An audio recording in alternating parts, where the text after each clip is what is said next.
All right, what's up, kinfolk? Welcome back. This is day 3 of Egypt, and tonight we are talking about Egyptian culture. So, food, music, pop culture, global influence, entertainment, all of those types of things, so that we can get more into just like the regular everyday life of people who live in Egypt and not so much dealing with like kings and queens and all of those type things, right?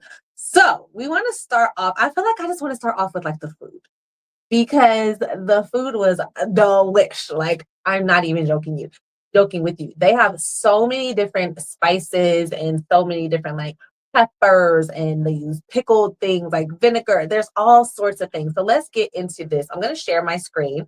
Of course, I'm at connectmetoafrica.com. I am on Egypt's page, and we are going to jump to the trends and highlight section, and I'm going to click on food and drinks. It says, and let me see, I have a little intro. Anyway, my little intro, which is basically what I just said about how they have like different spices and peppers and pickled foods, but they also have like sweet and savory dishes. They have a lot of syrups that they use on their desserts and things. They are delish. So fowl is the most common breakfast staple in Egypt. It says it's a buttery, slow cooked spice flavor bean, and it's eaten with delicious Egyptian baladi bread, right? So Egyptian flatbread.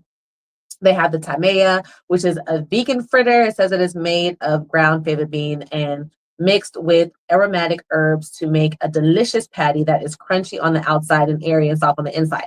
I'm just gonna flip through a few of these real quick because I want you guys to see like the videos from when we were actually eating. So we're gonna get into this, and I'm not really sure of the pronunciation. But what I do want you to see is like, first of all, how piping hot this is. Can we get into that? The piping hotness.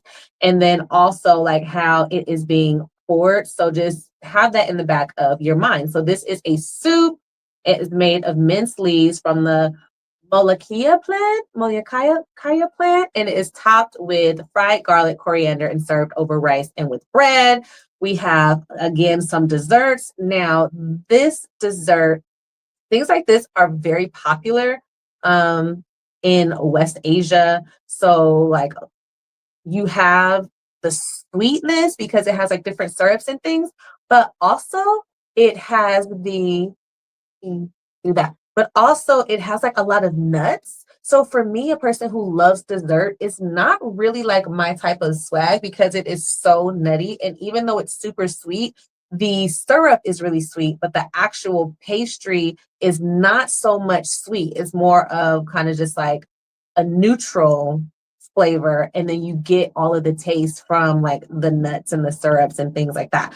So this is some pastry dough. Okay, right. So we're just gonna click through some of these. Fish is like super popular there, and some other things. And the Egyptian whiskey, honey, we about to get into all of this. So let me just go ahead and start to share some videos with you guys. So of course we have like the Egyptian flatbread, but I did want to come back to this. So look at how they come to the table. Do you see 20,000 people come to the table? They're singing this whole song, and my speaker is messed up. I'm gonna post this video so that you guys can listen to it. My speaker is messed up and I don't have my external speaker. But look at this presentation. Do you see this for this soup? They were playing, they were singing. It was like a whole thing. You guys have to, when you go to Egypt, you have to, it's absolutely essential that you go to a local restaurant that's going to have like the traditional food, because you are going to have an amazing time. So let's get into, honey, some of these dishes, because we had a little bit about everything. They had all types of meat. This was the first time I ever ate pigeon. Yes, they eat pigeon. Like, pigeon is a regular meal, and that's the pigeon right there, and it's like stuffed with rice and different things. So honey, when I tell you delish, like, just looking at this, you can see how everything has like different toppings. There's jalapenos and spices and peppers. They have all sorts of like pickled things. They have vinegar. They have so many different dishes and so many different flavors. It was just incredible and amazing. This was like my first plate. Okay, listen, look at the tomato. Listen, don't be playing with me. Delicious. Absolutely delicious. Okay, you want to play. Ain't nobody got time to play. But when I tell you that the food was delicious, and then let's get into Egyptian whiskey because we know that the the Arab nation, right, is super populous throughout Egypt, and Islam is the primary religion, right? 100% of Egyptians speak Arabic, and most people are Muslim. Okay, so alcohol is something that is not really, it's frowned upon to drink alcohol. They do have alcohol at like touristy places. So like hotels, different restaurants, they're definitely going to have it like in Cairo and other places, but more secluded areas where they don't have tourists and just in people's regular houses, you're usually not going to find alcohol because most people don't drink alcohol. But they do have Egyptian whiskey, which is not alcoholic. There is like an actual alcoholic Egyptian whiskey. That's not what we're talking about. We are talking about this. And it is like tomato seeds, I think it's cucumbers, red onions, vinegar. I was like, what is this? And I looked at that and I was like, what? And it's supposed to be spicy, like hot when you touch your tongue. When I tell you it was delicious, it was delicious. And you understand it was delicious. Look at that. It's beautiful. It almost looked like a mimosa or something. I don't know. But not a mimosa. I was thinking mojito or something, even though mojitos aren't red. But it was delicious. Now, back to the food because this is plate two. Okay, I had to get a little more of this and a little more of that. And I was saying in the video how like my mouth was already kind of on fire because they have so many different like spices and spice levels. So I definitely wanted to take a few minutes to get into this food because it was delish. So if you want to read more about some of the types of food, I do have some here, and then I'll post some videos for you guys to see. That way, like you can hear it and actually go through the whole thing, right? Okay, so let's move on to music. We're going to spend 2 seconds on music because I do not want my video to get flagged and taken down because I don't have the rights to any music. But I have dropped so many different, well, not so many, but several different playlists for you guys. I already kind of told you about this, right? So this says best Egyptian songs. I wouldn't be able to say if that's true or false because I'm not Egyptian. But somebody created that, and I'm gonna defer to them because anybody that's local is more of an expert than I am. But I just refreshed the page because I dropped additional playlists for you guys too. Now this one is Egyptian Shabi, and this is like kind of street pop music, which is really popular. And then there's also this other one that's really popular. This is Maragana. I'm not entirely sure. Don't come for me. But it's Egyptian party music. And so this has kind of like electro rap street popular music. Is you hear it throughout like the nightclubs and things like that. And so it says like in addition to Arabic, they have kind of the Nubian rhythms, right? We were talking about Nubians all of yesterday or today. Today we talked about no, yesterday. Yesterday we talked about Nubian and so again, just like their influence, even though they are smaller and the Arab nation is kind of like predominant throughout Egypt now, Nubians who are like the original inhabitants of the land, they still are highly influential. So we have the Nubian rhythms mixed with like Arabic, mixed with like a little bit of Western because they got the rap and stuff like that. So these are some fire playlists. I definitely want you guys to take the time to listen to those so that again, you can just kind of know what the vibes are when you go to the country. You can be ready. Like this is all about immersing yourself in the country so that you can figure it out. You guys can literally go. That Egyptian whiskey drink is so easy. It's so simple, just with like your vinegar and your red onions and your tomatoes and all these things. And you can go and make that, right? You can find the recipe or I can post the recipe and then you guys can make that. And then it's like, oh, snap, this is giving you more of an idea of what it is like in that country. So when we're talking about immersing yourself to get a sense of, do you feel a vibe and a connection? Are you connected with the country? That will help you make a more informed decision as if you want to visit or not, or relocate, or start a business, or whatever, right? Okay, so if you are able to go to any like clubs there or any places where they have DJs, they also play like on the piano music, they play Afro house. So there are just lots of different genres, not just their own music. Of course, they play music from all around the world. And so all of that is really nice, and it'll give you again like just a different sense, a different vibe, because they're not listening to the same thing that we are listening to. And then the Nubian music is a little bit slower. That's not no dance party music, right? It's a little bit slower. I already talked to you that taught you guys how they sing about like love and loss and migration and the Nile and things like that. So I do not have a playlist for that, but I'm gonna look and see if one even exists. Because if they have that on Spotify, that would be a nice like balance for you to have access to that too. So you can see the difference between like what the young kids are listening to, what they're listening to in the clubs, and then like the Nubian without kind of the Arab influence, and then like the fusion of the Nubian with the Arab and the Western, like all of that is gonna be bangers.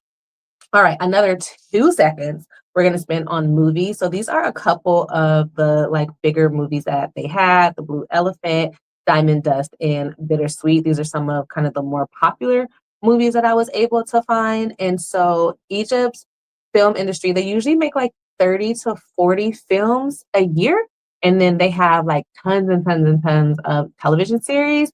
And the Cairo International Film Festival, which we haven't talked about film festivals in Egypt yet, but the Cairo International Film Festival is like a super prestigious, like on the level of Cannes and Venice and all of that type festival. So do not sleep on Cairo. Do not sleep on Egypt when it comes to their film industry, right?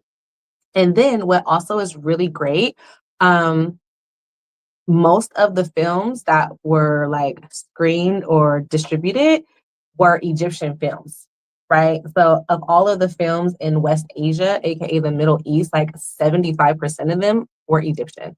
So they are like the powerhouse when it comes to films in like West Asia, right? So that is also something that is really good to know. So when we're looking at festivals in Dubai and Qatar and Saudi and all of these places, a lot of those films are going to be Egyptian films. So again, talking about just dominance and global influence and impact, right? So make sure y'all check out Netflix. They do have Feathers and Perfect Strangers on there. And then there was another movie, I'm not sure how to pronounce it. I think it's like Yomadine, but that screened at Cannes, which is like the number one international film festival, right? And then we all know Rami Malek, right? Oscar winning actor. He's Egyptian, right? And there are some other people as well. They have some other stars. And so again, Egyptian cinema, we are not sleeping on it.